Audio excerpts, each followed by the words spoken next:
Big boss Marathi season 6 मध्ये भाऊच्या धक्क्यामध्ये रितेश देशमुखने दिव्या शिंदेला दिलेला आहे एक वेकअप वॉर्निंग कॉल आणि सोबतच राकेश बापट आणि ओमकार राऊत सोबत न राहण्याची दिलेली आहे समज।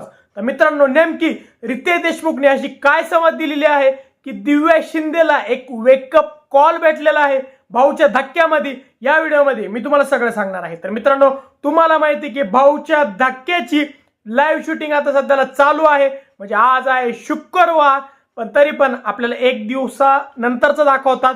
त्यामुळे भाऊचा धक्का आता सध्याला बिग बॉस याच्यामध्ये चालू आहे आणि त्या शो मध्ये मित्रांनो जसे रितेश भाऊ येतात तसे रितेश भाऊ बाकीच्या काही कंटेस्टंट बद्दल बोलतात, पण यावेळेस त्यांनी वॉर्निंग वेकअप कॉल दिलेला आहे दिव्या शिंदेला, जे की त्यांनी मागच्या 2 आठवड्यात इतका दिला नव्हता। तर मित्रांनो, रितेश देशमुख हे दिव्या शिंदे बद्दल बोलले की तुम्ही बिग बॉसच्या घरात काय करायला आलेले आहेत। त्यावर मित्रांनो दिव्या शिंदे बोलते की मी गेम खेळायला आलेले आहे आणि जिंकायला आलेले आहे। त्यावर मित्रांनो रितेश देशमुख बोलतात की हा बिग बॉसचा गेम आहे आणि नाही कोणती स्वयंपाकी नावाचा कॉम्पिटिशन नाहीये, म्हणजे कोणतीच कुकिंग कॉम्पिटिशन इथे चालू नाहीये। हा बिग बॉसचा खेळ आहे, हा माइंडचा, स्ट्रेंथचा आणि फिजिकल ॲबिलिटीजचा खेळ आहे, सोबतच मेंटल ॲबिलिटीजचा खेळ आहे। त्यावर मित्रांनो दिव्या शिंदे बोलते की मला स्वयंपाक करायला खूप आवडतो, पण सोबतच मी बाकीच्याही कोणता टास्क असतो त्याच्यामध्ये पण मी पार्टिसिपेट करत असते।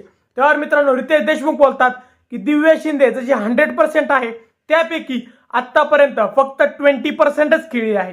जर दिव्या शिंदे ही 100% खेळली तर कोणताच कंटेस्टंट हा दिव्या समोर टिकू शकणार नाही, असं ते दिव्याला समज देतात आणि बोलतात की राकेश सोबत तू भाऊचं नातं केलेलं आहे आणि ओमकार सोबत तू एक मित्राचं नातं केलेलं आहे आणि त्या दोघांसाठीच तू कधी ऑमलेट बनव, कधी पुलाव बनव, हे दोघं आपला गेम बिंदास खेळत आहे, भांडत आहे, त्यांचा मेंटल स्ट्रेंथ दाखवत आहे, पण तू फक्त स्वयंपाकात गुरफुटून राहिलेली आहे। त्यामुळे तुझी एक मी कान उघडणी करतो आणि तुला सांगतो की ह्या दोघांसोबत राहू नको, इंडिव्हिज्युअल गेम खेळ आणि तू तुझं 100% दाखव।